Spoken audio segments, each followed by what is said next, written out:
A 2003. július 8 napjától 2003. július 10 napjáig őrizetben, 2003. július 10 napjától 2003.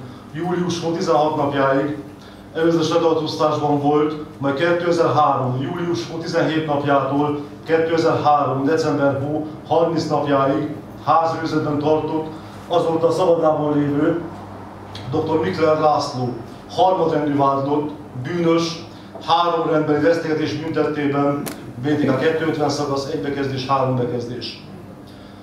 A 2003. július 8 napjától 2003. július 10 napjáig őrizetben, 2003. július 10 napjától 2003. július 16 napjáig előzetes letartóztatásban volt, majd 2003. július 17 napjától 2003. december 30 napjáig házi őrizetben tartott azon szabadlábon lévő dr. Topser András Jenő, negyedrendű vádlott, bűnös, 4 rendbeli vesztegetés büntettében, BTK 250 szakasz, 1 bekezdés, 3 bekezdés. A 2003. július 8 napjától 2003. július 10 napjáig őrizetben, 2003. július 10 napjától 2003. július 16 napjáig előzetes letartóztatásban volt, vagy 2003. július 17 napjától 2003. december 30 napjáig házi őrizetben tartott azóta szabadlábon lévő dr. Szutor Ilona, 5. rendű vádlott, bűnös, 2 rendbeli vesztegetés büntettében, BTK 250 szakasz, 1 bekezdés, 3 bekezdés. A szabadlábon lévő katonán lévő Sóváros Zsuzsanna, 7. rendű vádlott, bűnös, 6 rendbeli vesztegetés büntettében, BTK 250 szakasz, 1 bekezdés, 3 bekezdés.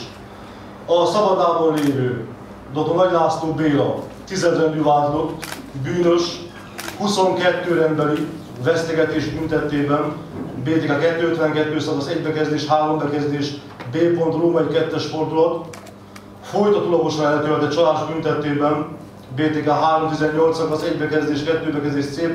6 bekezdés, B. 34 rendbeli magánokért hamisítás vétségében, BTK 276 szakasz. A szabadlábon lévő Tálasné, dr. Francoszki Éva, 11. rendű vádlott, bűnös,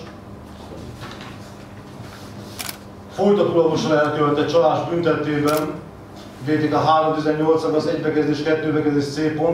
6 bekezdés, B. 5 rendbeli magánokért hamisítás vétségében, BTK 276 szakasz.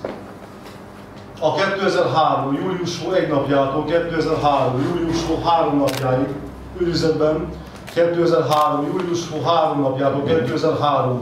július 16 napjáig előzetes letartóztatásban volt, majd 2003. július 17-es napjától 2003.